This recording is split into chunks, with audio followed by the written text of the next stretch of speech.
Microsoft's consoles have never gotten a lot of love from Japanese RPG developers. So with the announcement that the creators of Final Fantasy were bringing Blue Dragon to the 360, hopes were understandably high. I'm about 12 hours into Blue Dragon right now, and based on the first disc, this is definitely a fun game that unfortunately has a few flaws that are going to be hard to overlook for the casual gamer.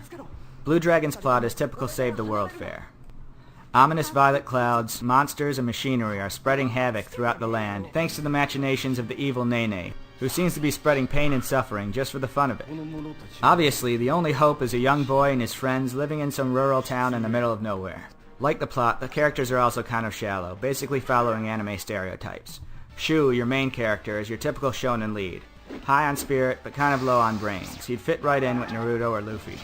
But honestly, these plot shortcomings don't really bother me. I wasn't exactly expecting Shakespeare. And if you've seen the previews, you probably know what you're getting into.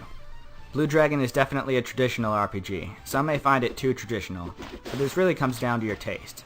It's not as though the next-gen systems have a surplus of traditional RPGs as it is, so some may find Blue Dragon a welcome change. As for me, most of my favorite RPGs are still on the Super Nintendo, so I'm not about to criticize this game for being too traditional. However, when it comes to pacing and the amount of grinding, Blue Dragon may test your patience. Battles are fought using your shadows, which magically take the form of dragons and other mythical beasts. You can assign each shadow a class, which works similar to the job system in Final Fantasy Tactics.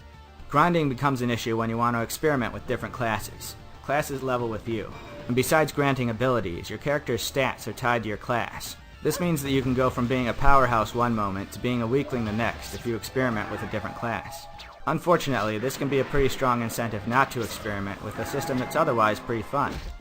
If you can look past the grinding, there's plenty of opportunities for you customization junkies who like to configure the perfect combination of abilities gained from each class.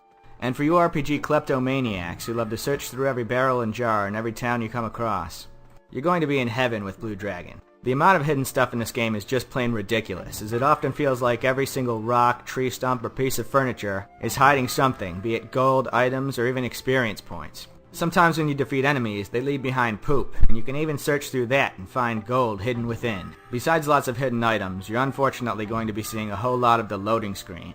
The game loads before and after every fight, in between different sections of the map, and often multiple times while going from one cutscene to the next. With the pace of the game already slow, it may test your patience putting up with all the loading screens.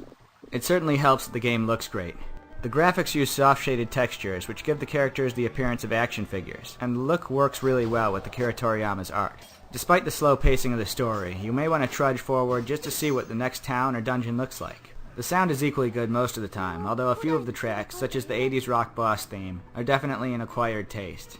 The English voiceovers are also decent, although anime fans such as myself are probably going to be playing this in Japanese with the English subtitles. Most gamers probably already know whether they'd enjoy Blue Dragon or not. If you're not fond of anime and play RPGs mainly for the plot, you should definitely look elsewhere. However, for those of you that can look past the shallow plot and pacing issues, there's definitely an addictive and enjoyable game underneath.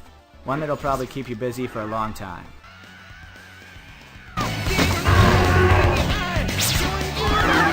See